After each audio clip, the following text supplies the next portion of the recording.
The views, information, and opinions expressed during the following program are solely those of the individuals involved and do not necessarily represent the views of Access Communications, its representatives, or its employees. Check it out.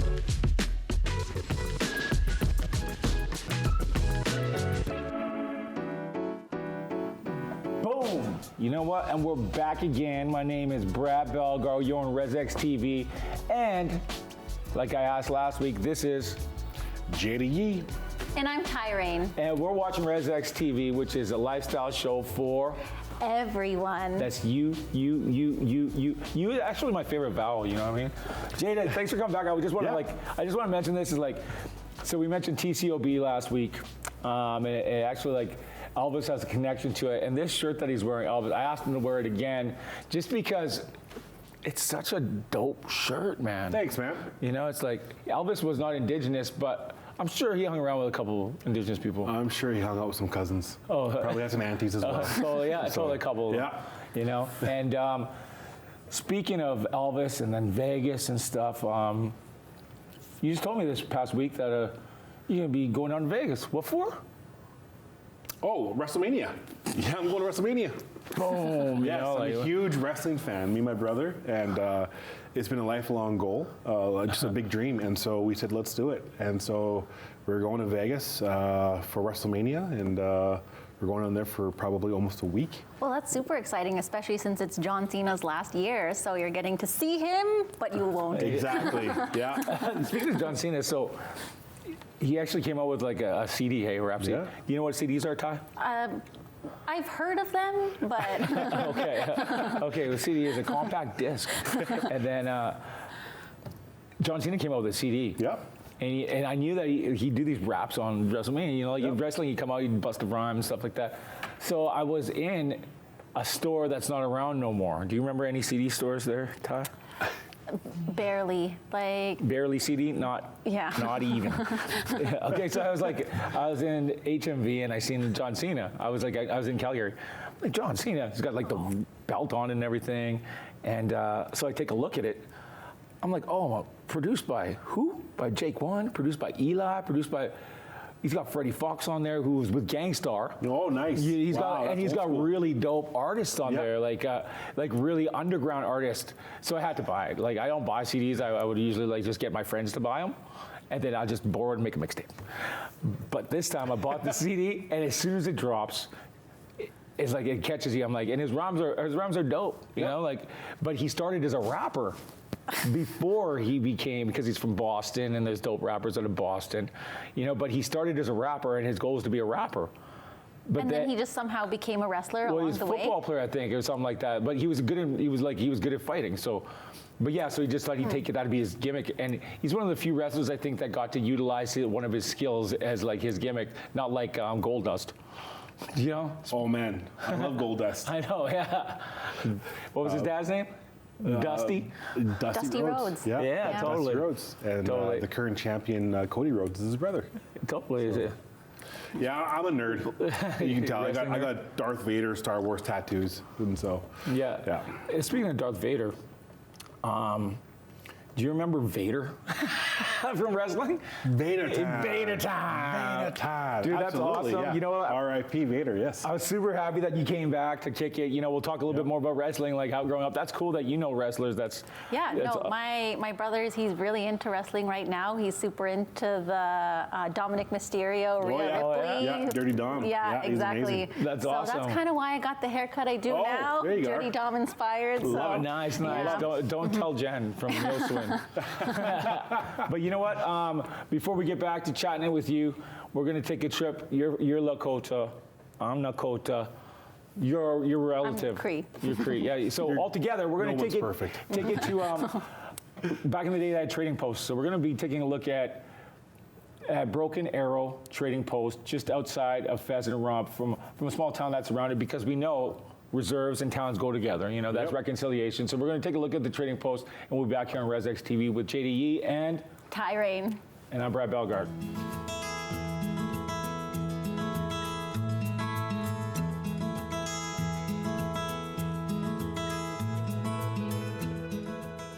Hi, my name is Warren MacArthur. And this is the Broken Arrow Trading Post. And we opened the doors here July of this year. And the establishment of the business. And we sell all different items, like we got gas and convenience. We opened that up in 2017. And we got all certain kind of items around here. And we all the items we got, we have hoodies, we have jackets, we got pants, we got jewelry, we got candles, and we got all sorts of handcrafted items, like all your jewelry is all handcrafted, and paintings. We have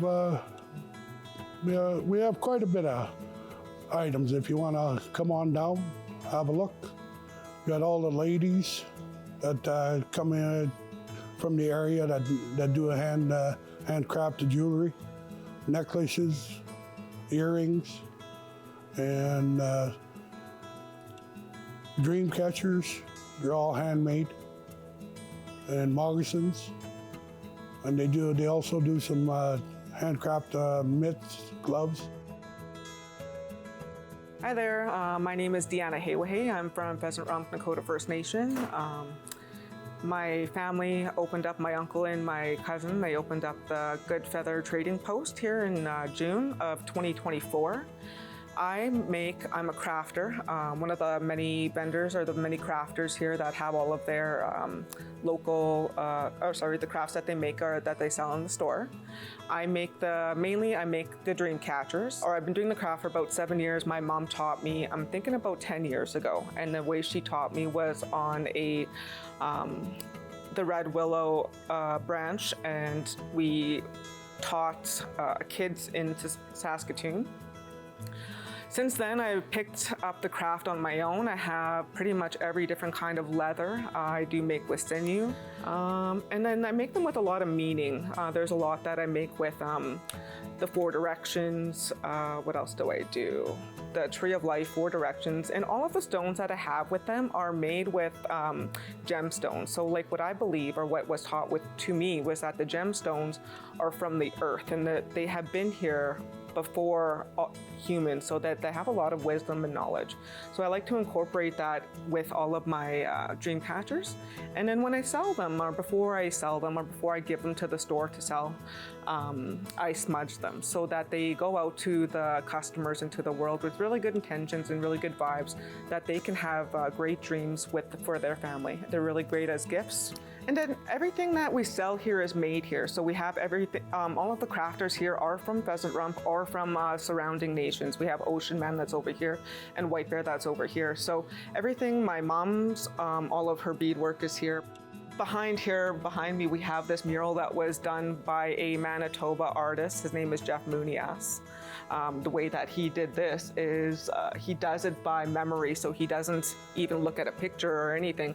He just does it and he paints it, and I think he did that in 2 days, 2 weeks. So he's a very talented artist, and he did all of these accents and all of the walls. Like, he does so many things. And then so his daughter here is Jada Yee, and she is an artist from Regina, and she did the murals that are on the ceiling. Good afternoon, my name is Belinda, but they call me Billy. I am a top crafting contributor here at the Broken Arrow. I do all kinds of crafts, from beadwork to carving to sewing. We make regalia, we make pretty much anything in the store. We also have traditional medicines here.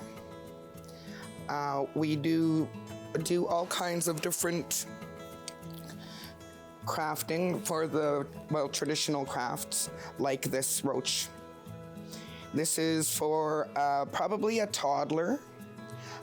It's made out of blonde porcupine hair with some moose and deer. Those are the beautiful little colors. And this is all wool in there, braided wool. I make things because we weren't allowed to. And Now I make them because when I give them to somebody, it makes them feel good. I like to, I feel like I'm selfish like that I give somebody something to make myself feel good.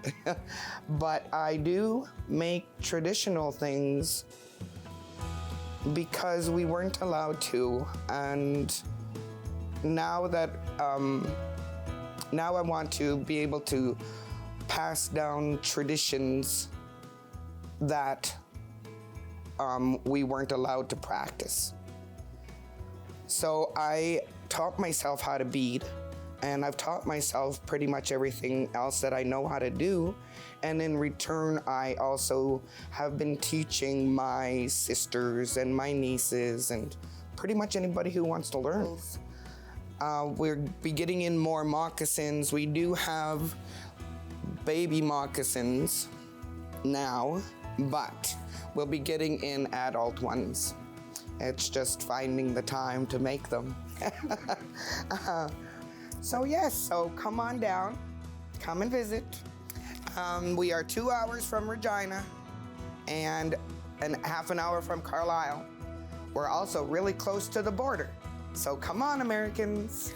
So thanks for watching, and come on down to the Broken Arrow Trading Post located in Kisbey. We look forward to seeing you. Thank you. We're located right across the highway from Kisbey, Saskatchewan, right on the Pheasant Rump First Nation. And we're close to the Manitoba border, about 45 minutes from Manitoba border down here in the southeast Saskatchewan. And if you want to come on by, we are open 7 days a week, 10 to 6 every day.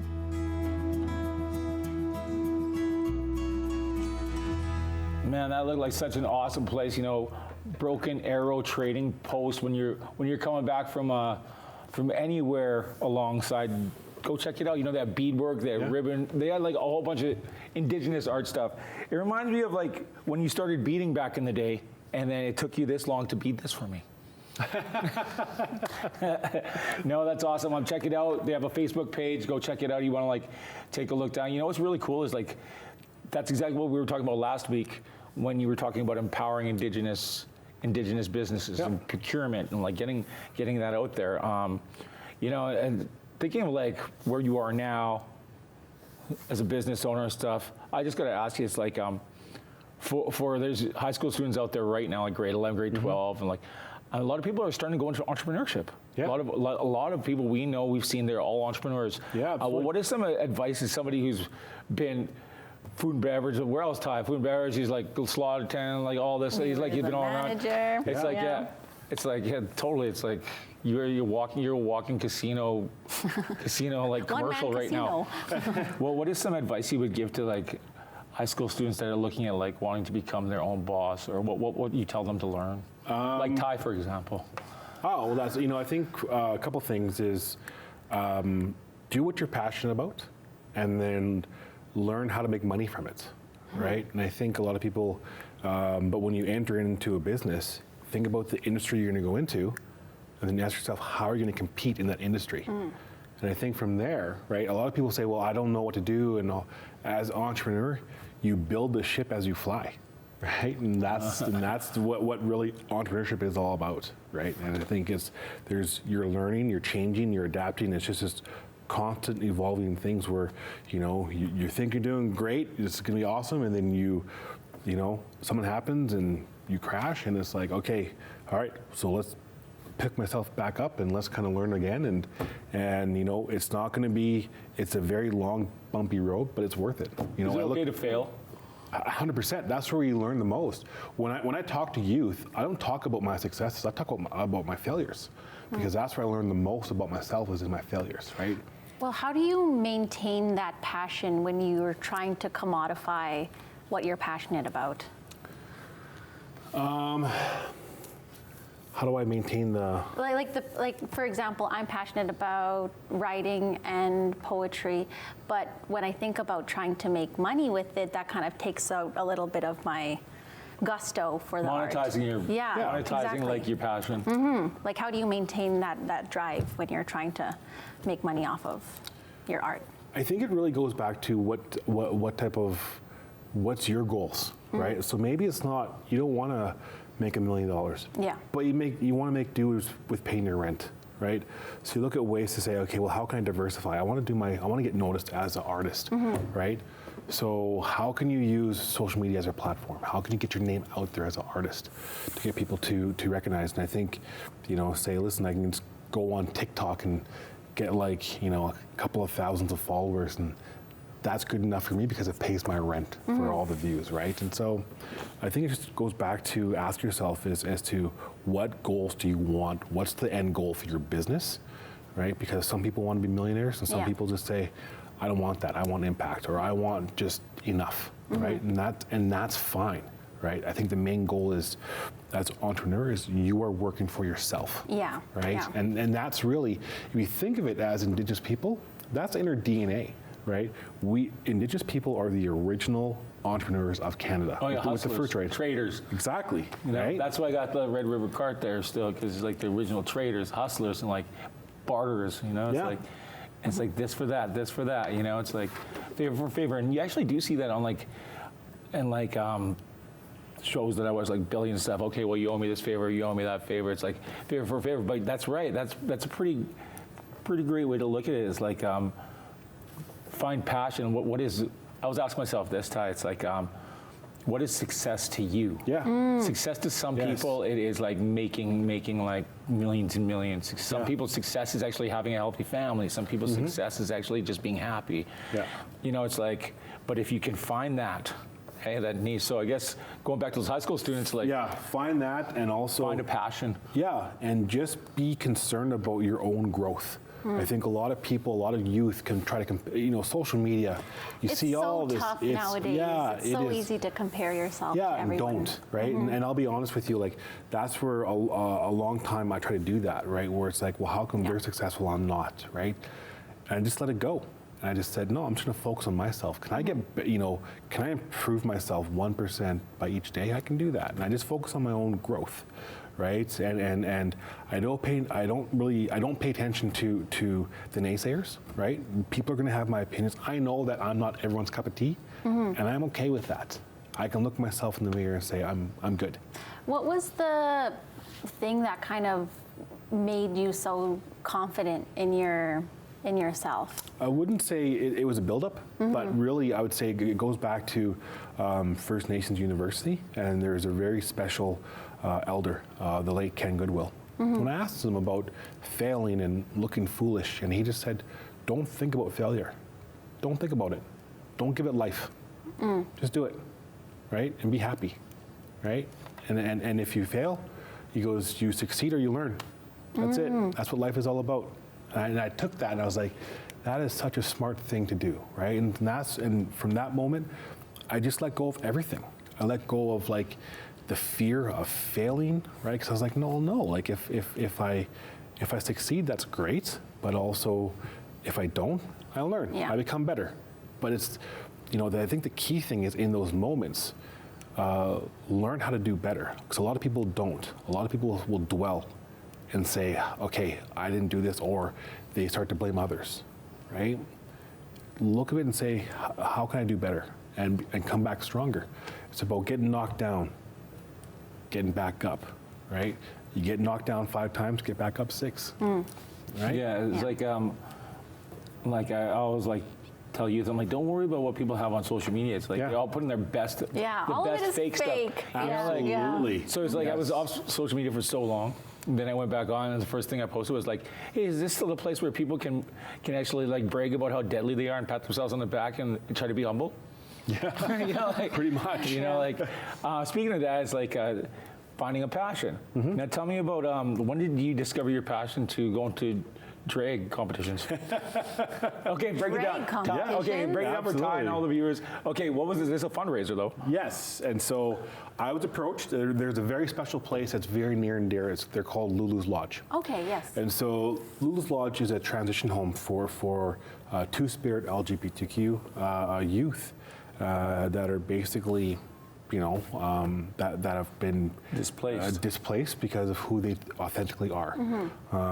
I have 2 children that are transgender, and so I was on a journey of myself. I thought, when they first revealed themselves, I said, that's amazing. How can I be a better parent, be a better ally? And so I took some training and mentorship and talking to other parents, and I was approached at the time to take part in this celebrity drag show. And so, we were raising money. And so, very happy to say that I raised almost $20,000 myself for it. But I took it very serious. Yeah. And so, I had a drag mentor, Katie Harry. Shout out to Katie Harry. And so, Like Katy Perry, but Katy Perry. Katie Harry, yeah. And so, Nice. she really took me, and she was probably one of the best in the business. And so, I got to learn and take it very serious. What people don't realize is these drag artists, they are true artists to their passion, and they take it very serious. What might seem as a simple drag show, it's their life, right? And so I took it very serious, and I practiced and I practiced and I practiced.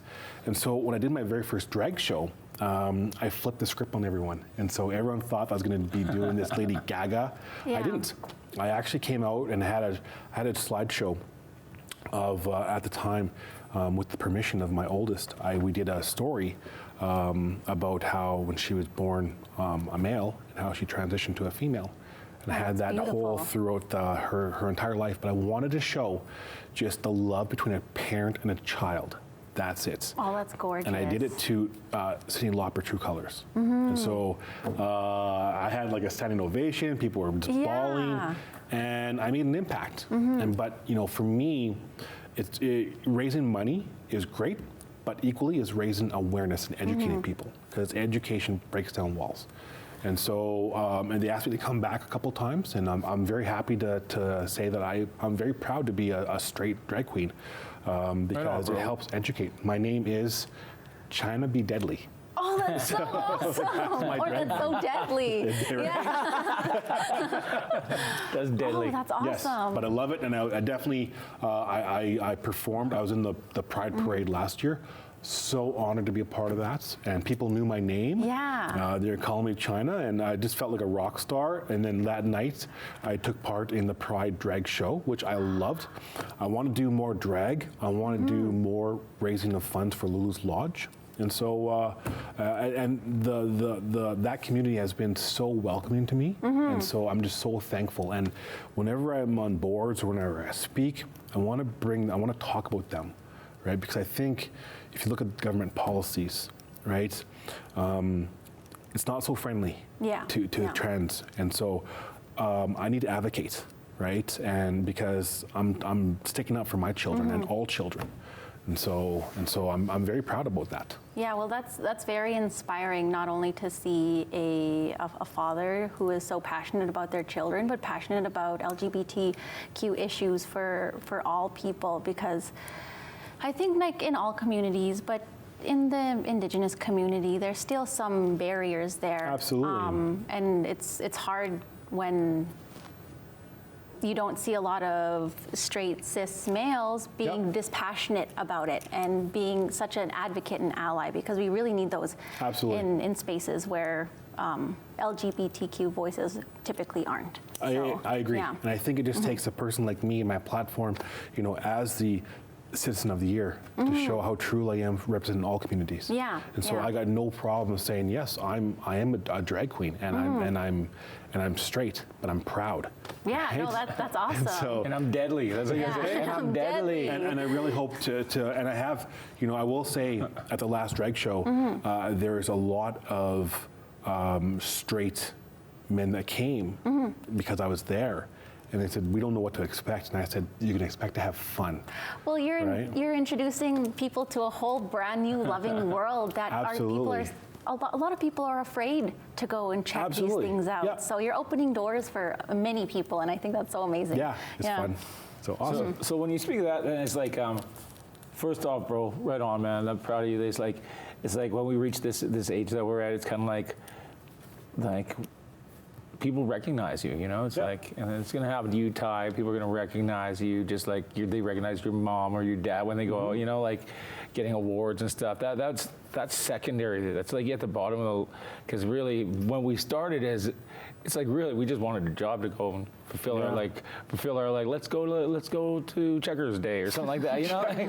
Wednesdays for $1 draft. Yeah. But I mean, big ups on you, and I know a lot of our mutual friends, they do the same thing, utilize that platform, and I think that's a great way to like be an advocate, but at the same time, just be real, because it's like you even said it yourself that you were like, you used to be shy, you didn't have much confidence. Yeah. And it's like, and now you can utilize that in order to empower the next generation, which I think is very cool, but on a totally separate angle of it, it's like, you're just being yourself now, you just found yourself, so it's kind of like, you know, it's like, it's not like a should I or shouldn't I, it's like, I am. Yeah. You know, so way to go on that. But I gotta ask you, is like, did you have to practice walking in heels before you even started? Tell me about this. Tell me about this. Okay, so to walk in high heels, like, ladies, respect to you. Like that took me months, and that was like walking around in my house in high heels. Yes, my wife can say Did you that. twist your ankle? Did you roll your ankle a little? No, I didn't. You know, and I only got, I think, like 2-inch heels. And so as my mentor Katie would say, never go above 4, because that's just straight hurting yourself. I'd be like, I'm gonna wear moccasins. You know, but right on. choice. You know, it's like. So we got some footage and stuff that we're gonna be showing of you, like your. Like everything that you have there on social media. Yeah. Before we like wrap this up and stuff, first of all, thanks a lot for coming on the show. No problem. I was asked this question right before we leave. It's like we were speaking about passion. So what's just like an elevator pitch, because he knows this type of lingo. Look at the camera and just tell youth or anybody out there that's still trying to find a new direction, or somebody that might want to find something. Look at the camera, just give them a hyped up. What would you say to them? Like, hey, how can I do what I want to love? Just give them an elevator pitch right now. I would say your voice matters, and just do it. Don't be afraid, and just do it. Just go, and know that our ancestors are watching down, smiling because you're making them proud. And so I think just have that courage, and know that we're all standing behind you, and just do it. Right on, man. Last thing, let everybody out there, like in RezX TV land, know about One Hoop. If there's people in business owners that are watching or whatever, they want to get a hold of you, let them know what you got going on, how they get a hold of One Hoop, Jada Yee, and the rest of the team. Yeah, I think the big thing is you can check us out, onehoop.ca. onehoop.ca, or you can go to LinkedIn and find me on LinkedIn, and One Hoop is on there as well. So. Right on, bro. Thanks. Ty, you have any last comments? Anything about anything? No, just grateful to have you on the show. It's nice to meet you, and likewise. thank you for coming back this episode. Absolutely. Yeah, anytime you guys want, I'll come back. Hopefully, I might come back as China next time. Please Nice. do. Yes. Yes. Awesome. John Cena hollered him, told me you're going to be down there. Thanks a lot. I'm Brad Bellegarde, a.k.a. InfoRed. This is my co-host. I'm Tyrone. And this is our special guest of this year, the resident of the year, Jada Yee. We're here on Access Now, RezX TV. Tune in again next Sunday, 8:30. We're on Access Now. Check us out on YouTube, on the Face Space, on the, I don't know, I'm not even on them right now, but you know what I mean, though. All right? Thanks. You got anything going on that's happening in your community? You know people, you want to go on a show, you want to promote something, hit us up on our socials, RezX.